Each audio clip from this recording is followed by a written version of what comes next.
UFC Fight Night, Ribas versus Namajunas is this weekend. I'm going to give you a prediction and breakdown of all 14 fights on the card. Actually, I think I'm going to do something a little bit different. This is better than just not making a video on this card at all. So I'm sorry it's late, but I wanted to get going on UFC 300 stuff. And I'm going to be honest, when I saw this card and saw how many fights were on it and just looking at it in general, I was just all tired out. And I had other stuff I had to do as well, but we're gonna do like quick picks. So I'm gonna run through some of these fights on this card.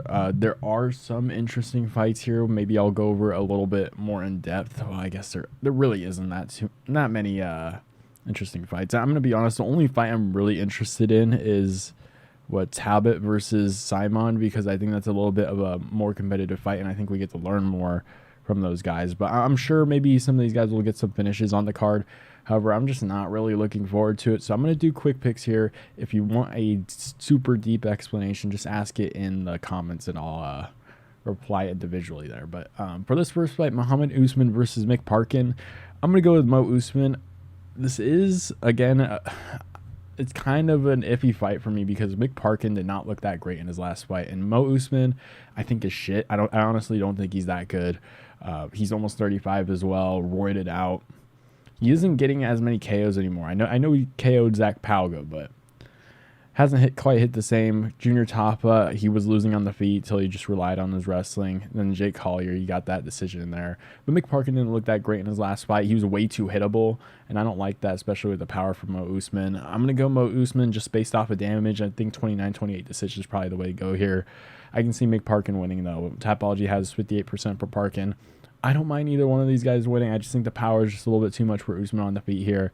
And if he wants to mix in the wrestling, I know Mick Parkin does have a decent grappling base, so I don't think he's going to get taken down and just controlled. Maybe he gets laid and prayed by Usman, but I think Usman gets in a little bit of damage and some points here for the judges' scorecard. So 29-28 decision for Mohammad Usman here. Let's move on. We got Igor Severino versus Andre Lima. This is one of the more interesting fights. I wasn't primarily looking for it because a lot of these guys are honestly just making their Contender Series debut against other Contender Series guys, so it's just a lot of, you got to like deep dive a little bit more. Andre Lima, I will say, well, I'll go Igor Severino here. Igor Severino, I will never get his name right. He's a little bit more, he's a little bit more raw. He's 20 years of age, almost 21. Jesus, we're the same age, huh? He's a little bit more raw, and he's very scrappy. He's able to find the finish. However, I do like Andre Lima in this fight because he does throw a lot of shots down the middle. He's a little bit more patient, and I think his strikes do look a little bit better. I think his technique's a little bit better as well. Severino, again, I think he's a little bit raw. He's going to be learning a little bit more, and I do think he can eventually become something. However, he does have that ability to find the finish. I just think he's a little bit too hittable, makes it too much of a scrap to where it's just a little bit more reckless than anything. And I think Andre Lima is just very patient. Will pick his shots and will eventually win by decision. 32% for Severino here in the Tapology picks. I guess I kind of understand. Maybe he can eventually just catch Andre Lima, but I think Andre Lima gets this one done. He's 25 as well, super young. Will be at a 2.5, not a 2.5, 2-inch reach disadvantage here. Super young prospects at flyweight. We'll see what happens here, but I do think the more patient Lima will win this one. Let's move on. Montserrat Rendon versus Dariya. Zheleznykova. I heard it on Aries and I tried to repeat it. Zheleznykova. I'm going to go with her. She has finishes on her record against decent opponents at Aries. I think Aries is actually a pretty well-respected organization over in France. I'm pretty sure Surgan's coach actually works or whatever. I actually haven't seen too many events recently. I wonder if it's still on Fight Pass. Maybe I've just been missing it. But I guess this one was in April. But she's fought some decent opponents, getting the finish over them as well. Only has one loss on her record. Montserrat Rendon. Why did the UFC sign this lady? I mean, she's got the size and everything, but she's going to decisions. Lost to Julian Miller. Well, I guess it was a grappling match. That's one of Miller's main areas. So it is a grappling match, so I won't get into that. But decision, split decision against Samir Vidal, who I didn't think was horrible. But there's not much to Montserrat Rendon. I just think I'm just going to call her Dariya. I think Dariya is just going to be able to do a little bit more damage in this fight, get the decision here. It's not going to look great. I'm going to be honest. I mean, Dariya is able to get some of these finishes, but it just still looks a little bit sloppy for me. So I'm not going to be too into this fight. She's also 7 years younger. I'm going to go with Dariya in this fight. Let's move on. We got Stephen Nguyen versus Jarno Errens. I'm going to go I think it's Stephen Nguyen, right? Is that how you never pronounce it? I'm going Nguyen in this fight. I think he's a little bit more scrappier. I think he's got a little bit more dog in him than Jarno Errens. Jarno Errens lost his last fight to Sungwoo Choi, and then William Gomez lost that one by majority decision as well. I don't like that for him. I think Stephen Nguyen, is this his UFC debut? It is. Yeah, he fought AJ Cunningham on the Contender Series. I think he's been on the Contender Series a couple times. Lost to Alan Cruz, and then it was on the Contender Series against Theo Riayang. So he's won twice in the Contender Series. The third time he finally got in, but he's kind of got that dog in him. I will say, I guess it's kind of, he does kind of have that dog in him, especially in this fight against Jarno Errens. I think he's gonna be able to push the pace, be able to go forward and just land the better shots, be a little bit more active, and press the action, and eventually eke out a win here. I'm going to say 30-27 decision. I think it's going to be a scrap. However, I do think Nguyen wins this one pretty clearly. I won't say he has that dog in him, because I'll reserve that to the guys that I think will move up super high. But I think in this fight specifically, I think Stephen Nguyen will just be a little bit more scrappier and will land the better shots against Errens in this fight. We have Miles Johns versus Cody Gibson. I think I'm going to go with Cody Gibson here. I know he's 36 and a half years of age, and Miles Johns is almost 30. He has decent power in his hands. I just don't like the activity for Miles Johns in his fights, and I do think his last few opponents that he's made it look decently close against, I mean, it's been pretty rough. I think Dan Arguetta's decent, but didn't Miles John like pop for he popped for elevated levels of Toronto ball, and then they changed the threshold or whatever drama that was, but he didn't avoid that test there. Vince Morales fight, that was decently close. Lost to John Castaneda, lost to Mario Batista. I think Cody Gibson, with his length, with his height, I know sometimes the height, like a smaller fighter, will be a little bit more beneficial to a taller fighter. However, this is what, bantamweight? 5'10" for Cody Gibson. He's a really big bantamweight. We'll have a 5-inch reach advantage in this fight. I think the length is definitely going to be a little bit too much for Miles John. I think the output for Cody Gibson, not Cody Garbrandt, for Cody Gibson will be a little bit too much for Miles Johns, and I just don't like the output of Miles Johns in this fight. So I'm going to go with Cody Gibson. I think he's just going to land a lot more strikes on Miles Johns. I don't think Miles Johns is going to get the finish. I don't think he's going to get the decision. I think 29-28 decision is probably the right way to go here for Gibson. So let's move on. Up the card, we have Ricardo Ramos versus Julian Erosa. I'm going Ricardo Ramos. I don't like Julian Erosa's chin. It's just very rough to see recently. It seems like whenever he's getting hit cleanly, he's kind of just going. You saw in his last two fights against Fernando, Padilla, and Alex Caceres, and he does have a win over Hakeem Dawodu, which is actually pretty nice, and a win over Charles Jourdain, in 2021, which were pretty recently. But it just seems like whenever guys are able to land or at least touch him up, he's getting hurt by it, or at least in his last two fights. And I don't think Fernando Padilla, I guess he has decent power in his hands, but it just seemed like immediately he was immediately getting hurt by it. So I don't like that in this fight. I'm going to go with Ricardo Ramos. I think Ramos has a really good ability to find the finish. He showed that in his fight against Danny Shop. I mean, that spinning back elbow was super nice. And that Bill Algeo fight, I think Bill Algeo is super underrated. So I really like watching Bill Algeo's fight. And I do think, I'm not going to compare him to Julian Erosa, but I do think, again, just a win over Bill Algeo, especially by decision. I think I trust Ricardo Ramos a little bit more here. I just don't trust the chin of Julian Erosa in one of these scraps. So I'm going to go Ricardo Ramos by finish in the first round. I'm going to go TKO late first round finish for Ricardo Ramos. Up the card, we have Trey Ogden versus Kurt Holobaugh. Trey Ogden.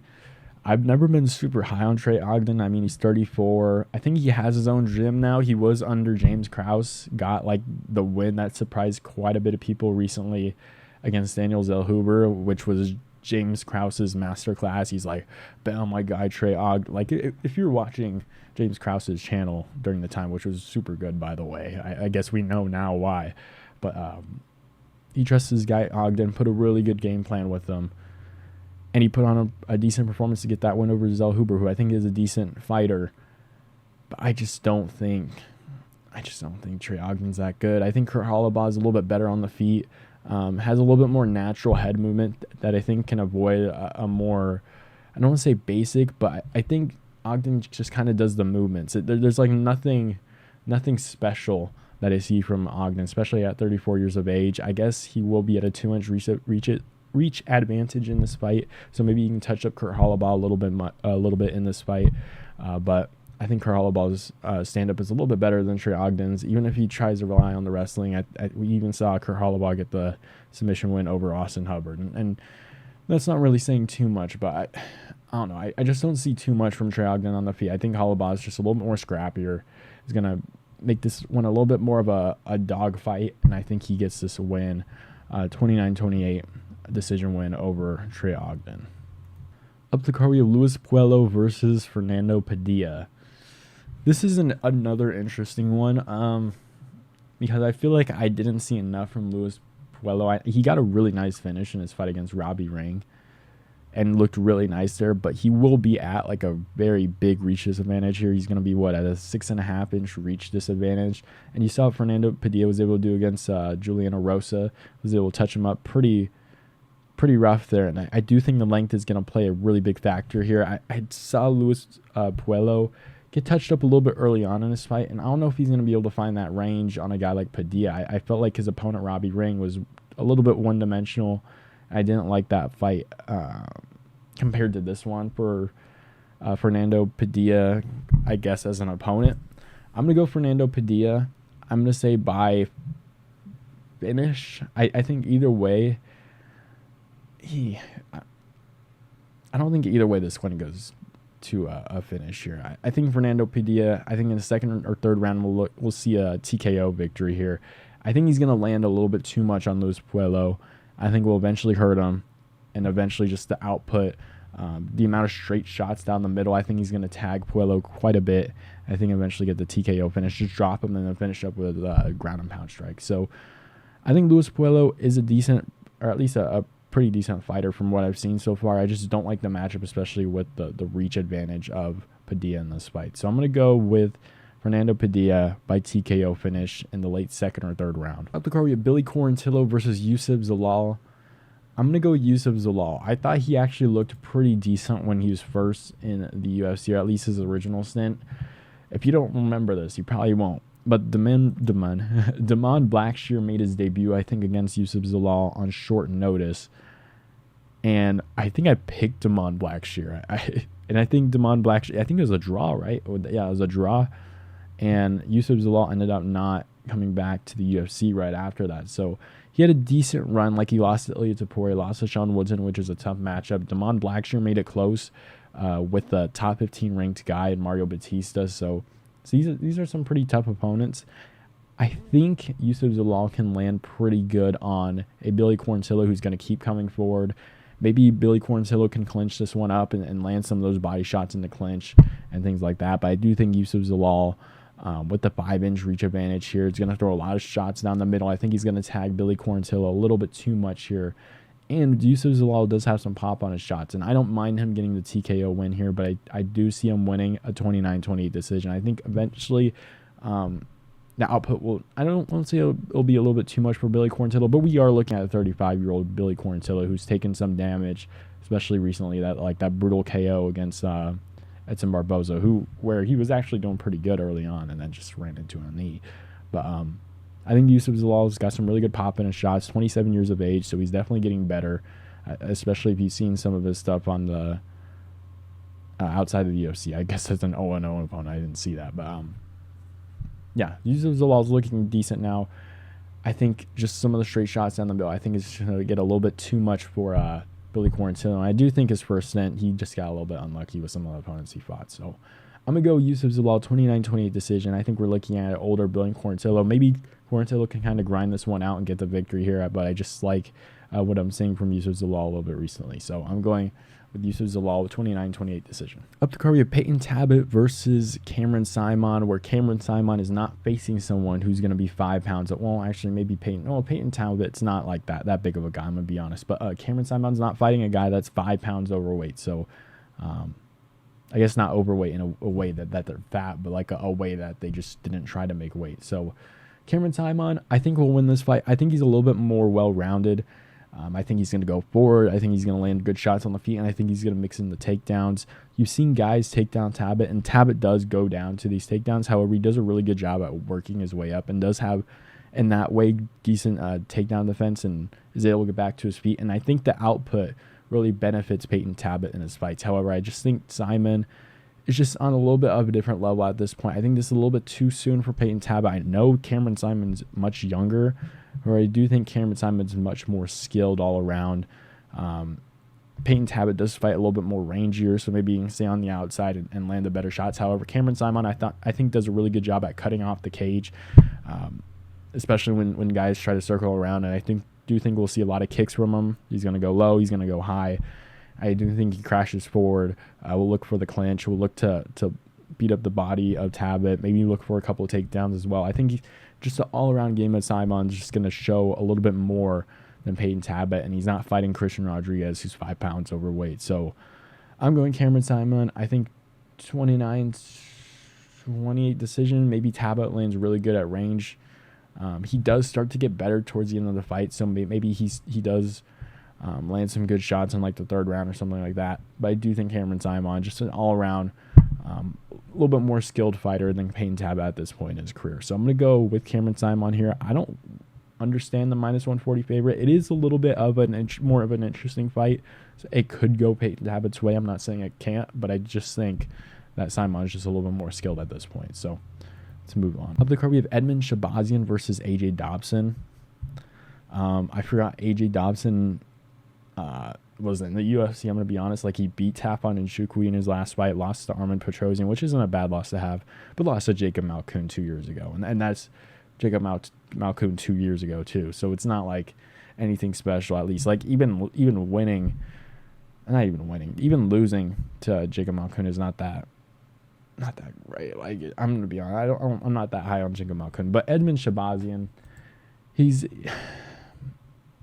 He moved gyms, got that win over Dauchalugi Ambula, and then got Anthony Hernandez. Like the poor guy got Anthony Hernandez. It's pretty rough go there. Anthony Hernandez is looking really good, probably top 5 within the next year. You got that great win over Roman Kopylov. So it is just kind of a little bit unlucky for him. However, I think Edmund Shabazian is just going to be much better than AJ Dobson on the feet. I like that they're giving him this fight, especially after giving him Anthony Hernandez. Like that's pretty rough. So I'm going to go Edmund Shabazian. I think he's just much more skilled on the feet. If you look down below in Edmund Shabazian's record when he was a little bit younger, beat Brad Tavares by head kick. I mean, if you're just comparing that to AJ Dobson, the guy who's losing to Jacob Malkoun, it's a little bit different there. So I'm going Edmund Shabazian. I think he's just a little bit more skilled. He's going to be a lot more skilled on the feet. Just going to be a little bit faster as well. So I'm going Edmund Shabazian by, I'll say decision. I don't think he KOs AJ Dobson. Up the card, we have Carl Williams versus Justin Tafa. I'm going to go with Justin Tafa. I know I don't mind Carl Williams as a fighter. He's 34 now. I know it's at heavyweight, so age is kind of iffy at that point. And I do think he has really good timing on takedowns. And that's what I have noticed from Carl Williams' game. And I think he does train at Extreme Couture, right? Or at least in Vegas in that area. I've seen him on Strickland's story. I believe that's Carl Williams. I've seen him around in that area in Vegas. The thing with Justin Tafa and Junior Tafa, I don't know if it's... I might be wrong here. Junior Tafa is really technical and really sound on the feet, just zero takedown defense. I don't know if it's a good style for heavyweight, especially with how bad the takedown defense. Justin Tafa, though, has a very violent style on the feet, and it's just a lot of power, a lot of explosiveness, like super quick on the feet. Like if you saw that Austin Lane fight, just how fast his hands are and how powerful he is, it's just super dangerous. I don't think even Justin Tafa has been taken down either. I think he's going to crack Carl Williams and put him out. I think we're looking at a maybe late first round, early second round KO for Zheleznykova here. I think the power is just a little bit too much. I don't know how I feel about the 5-inch reach advantage for Carl Williams. I guess we'll kind of just find out. Zheleznykova is coming off of, I guess that fight was a no contest. So 3 wins, Harry Hunsucker, Parker Porter, and Austin Lane. So they're not that great. However, we just don't know too much about Carl Williams yet. I know he's got that win over Chase Sherman, Lucas Bresky. At that point, maybe wasn't that bad of a win, but isn't looking that great right now. I think Zheleznykova, just his style, I think will be very interesting against Carl Williams. And I think he'll catch him coming in for a takedown. I think he ends up getting the TKO in the second or third round. Or not second or third round. The late first or second round for this fight. We have Amanda Ribas versus Rose Namajunas. I'm going to go Rose Namajunas. I think she actually impressed me in her last fight. I thought she was just going to have a horrible fall off. And man, and Fiora was going to end up like finishing her or just like completely outclassing her on the feet. And that's not really what happened. She made it competitive, which I do really like to see. And Amanda Ribas, she's just way too hittable on the feet for me. Like I watched her last fight against Luana Pinheiro. She's just very hittable.